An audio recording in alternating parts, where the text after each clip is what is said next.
Good. Hello everybody. We're super excited and ready to get started on the tattoo quote with you guys. You're going to be receiving your first month's package, if you haven't already, very soon.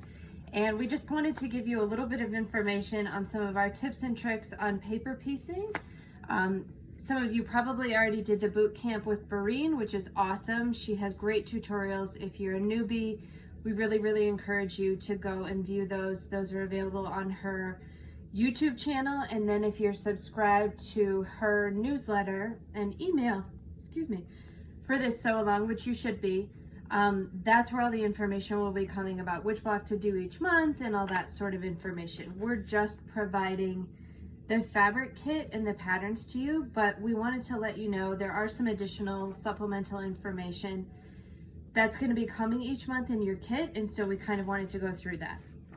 So don't mind mine, this is my working copy. Yours might end up looking like this too. But each month, for whatever block you're making, you'll receive a cutting assistant just like this that shows you which piece is which. So this is fabric 1, and then that will correspond back to the pattern. And here, it's gonna say here, which pieces you're going to cut that correspond to the pattern. So hopefully that makes sense. So for instance, Q03 will correspond to the pieces that are on Barine's pattern. So we spent an incredible amount of time and effort to put this together for you. The other shops, I don't think are offering that, but something that we wanted to make it really easy for you and make your paper piecing successful. So when you get your kit, you'll really want to follow these cutting instructions. Now, the first month, due to COVID, as well as well, mainly COVID and just supply chain issues, the fabric that we were getting from Free Spirit for the putty background, if you're doing the Tula version, that is, we weren't able to get as much as we would have liked to normally give you. So we've made it work. I've personally, as you can see, made this block to make sure that it's going to work with the amount of fabric that we've sent you. However, we really need you to follow this cutting instructions. So this will be on the back of the brightly colored sheet in your kit. Please follow this, because if you cut it just like this, then it will totally work. So follow this cutting assistant. It'll show you how to cut that fat quarter. There will be a little bit of extra left over in case of any mistakes. But Wendy, who works with us, did a phenomenal job of going through and helping you pre-cut each and every fabric for the blocks so that you don't end up with a ton of waste, and also it makes it much more manageable and easy to deal with while you're paper piecing. So one thing that we wanted to go over today, just really quickly, was especially in block number 1, there's this piece on the left here that's a long solid background piece that connects to the banner. And so it's kind of a funny cut, and so if you follow your cutting assistant for the background, you'll end up with this piece ends up being 5 inches by 14 inches. Now, when you put it together and you follow the instructions for piece 1, 2, 3, 4, you get to piece 5. And if you are just traditionally, depending on how you learn to paper piece, this may or may not be different from what you learned.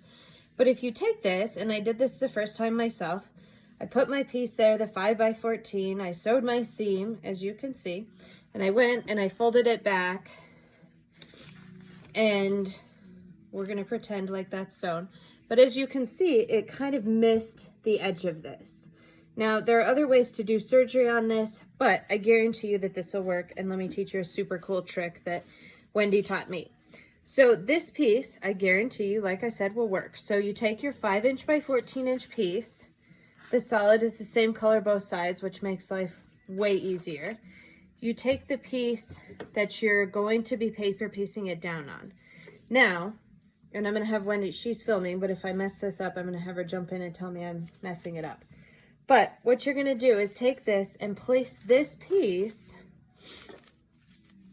along the straight edge here, and you can see my paper pieces under there. So just like you normally would, I'm using an 1/8 on this one. It doesn't really matter. The bigger pieces, I think it's totally fine to use the 1/4. I did use an add an eighth on these smaller kind of text pieces just so that they didn't get quite so bulky. But for the purposes of this, you can, this particular piece is really interchangeable, whether you want to use the add a quarter or an add an eighth. If you need one, we do still have some available. So hop onto our site if you need that. So back to this. You're going to place this just along your line. Flip the ruler. You're going to place it on this side. Right. So you're going to fold this back and take this just like you normally would, right? No? Flip. I would flip the top part.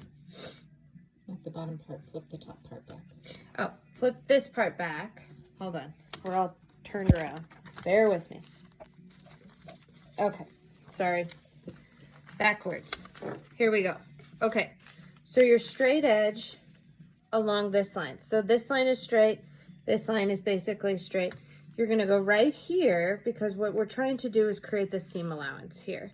So this piece already has the seam allowance on it. So we're going to leave that just as it is. This piece, we want to create the seam allowance on this back piece, which doesn't have one yet. So we're going to take this right along here, right? And let me move this up so that I can cut on the cutting mat. And you're just going to trim that piece off. Oops. So throw that piece away. So now you have a seam allowance here and a seam allowance here. And so this piece, you'll just fold this back so you can see I've still got my 1/8 inch seam allowance there. And then this piece, same thing. So the long edge here, let me think about this for just a second. You're going to want to line this up. And so that will mean that when you fold this back out, you'll have the line on which to sew. So when you do that, just to check it, and I'm right-handed, so I'm going to flip this around so that I can do this a little easier. But when you do that, you want to line this up there. And then just as a good test, I will hold my ruler there because that's essentially where the seam allowance is. And I'll fold this back just to make sure that it's going to cover, and fold it against the ruler. As long as you have a little bit extra, you know, to come up and over the ruler, then you'll certainly have enough fabric. So as you can see through my little light box here, that it covers the whole piece, so we're good. So then you'll fold this piece back out, keeping it exactly where it was before. So essentially this corner and that corner, or this corner, is aligned with the piece underneath. And forgive me if you didn't learn to paper piece this way. I'm a rebel, and I just hold it and do this really lovely flip. And I'm careful to make sure that that didn't shift when I brought it to my machine. But I stick it under there. And just sew right along that line. Just beyond the seam allowance. Trim it. And then we'll just test it to make sure, you know, hold it along that seam and make sure that it covers your whole piece, and it does. So even if you've aligned it on this side, you could have even shoved this a little further that way and still ended up with plenty of fabric to cover that piece. But then you'll just iron that out. I'm sure you can imagine what that would look like. And you've got that piece. So that's the only tricky one that happens in month 1. The other one is the other side of this where it meets the thumb, which you'll see here. And that is, I just wanted to show you, this piece is also plenty big enough to make this work. But again, the same kind of trick that I showed you is just to make sure that you're good. Even if I were using an add a quarter here, let's just pretend, I'll just lay it along there to make sure that I have enough fabric to cover that piece when I iron it down. And as you can see, I can see just a tiny little bit here. And so I fold it back out. And if you just slide it this way, the slightest bit, I still have plenty of room to cover that seam allowance. Then I hold it back there, same thing like before. Fold it out. Yep, totally covers the piece, so it's good to go.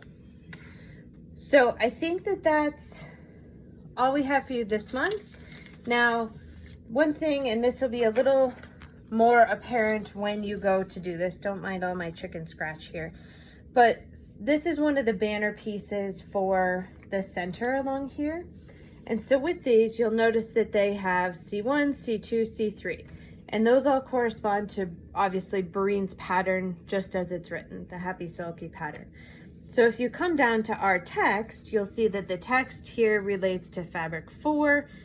And so under fabric 4 for the text, the agate, we've listed all of these cuts. And so the easiest thing to do is to pre-cut all those pieces, just as we've given you the dimensions for. And like I said, all these other pieces we've tested on ourselves. You have plenty of fabric. The only one that's just a little bit tight this month was the background version, because they didn't get all their goods in from overseas as quickly as we would have liked. So don't rest assured that in future months you'll have plenty of that and it won't be quite as tight. But all of these pieces connect back to all of these. So a little trick that you might consider is either writing on the back or getting yourself some little stickers, like those little garage sale circle stickers would be fantastic if you want to keep all these straight. Like for instance, this one you're going to cut 6 1 by 2.5 pieces. You may consider just writing, and those are going to be piece A1, A4, E3, E4. You could take your little friction pen, which apparently I don't have one sitting here, and write on the back of these which pieces, and that way when you go to pull them, you go, oh, this is piece C2, and you just slap it down and you're on your way. So don't hesitate to reach out to us with any questions. We highly encourage you to do the little boot camp projects that Breen put out as part of the newsletter, and I think those are still available even if you perhaps didn't get that first email. So be sure to check those out, and then let us know if you have any questions or concerns. But we hope you enjoy the first month and have fun paper piecing. Thanks. Bye.